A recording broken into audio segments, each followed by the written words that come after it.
Hello, delightful makers. This is Lynn Christensen with Emerald Falls Quilts. And in this tutorial, I am going to show you how to make the 9-patch T block.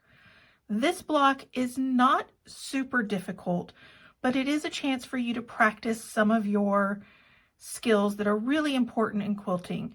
You are going to be practicing your 1/4-inch seam because we are going to make these blocks as strip sets first and then subcut them into the block that we need.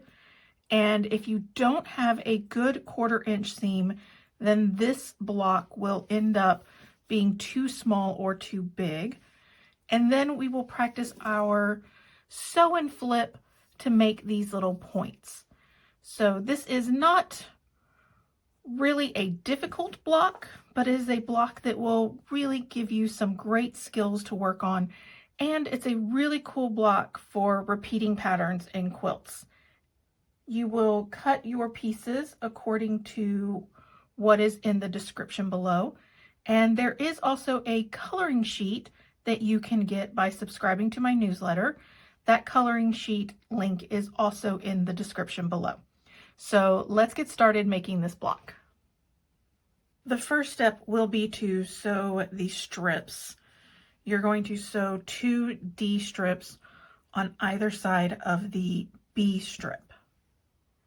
All right, so once you have sewn your strip, the next step is going to be to cut the strip into 3.5-inch pieces. You'll trim a little bit off the end. You will subcut 3.5, 3.5, 3.5, 3.5, and then you'll have a little bit on the end again. And this gives you 3.5-inch squares.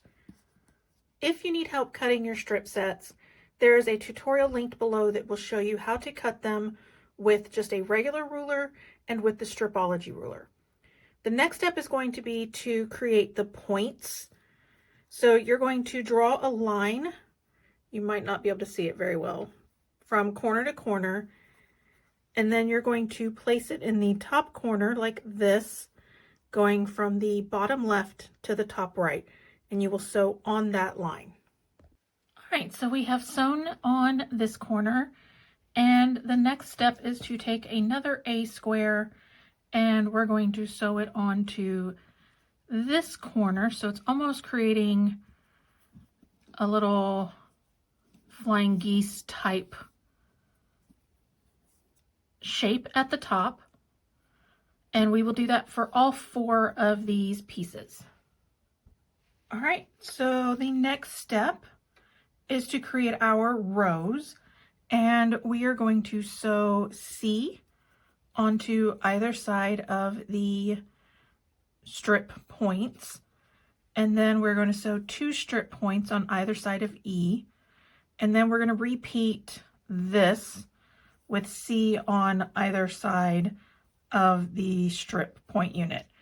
And it doesn't matter, like you can make 2 of these exactly the same and then it just flips and will turn upside down. So we'll sew these rows and then we will sew the rows together into a block, and then we will have made our 9-patch T block. All right, so I have sewn my rows. I made 2 of these, and one will go at the top and one will go at the bottom. And then I made 1 of these and it will go in the center.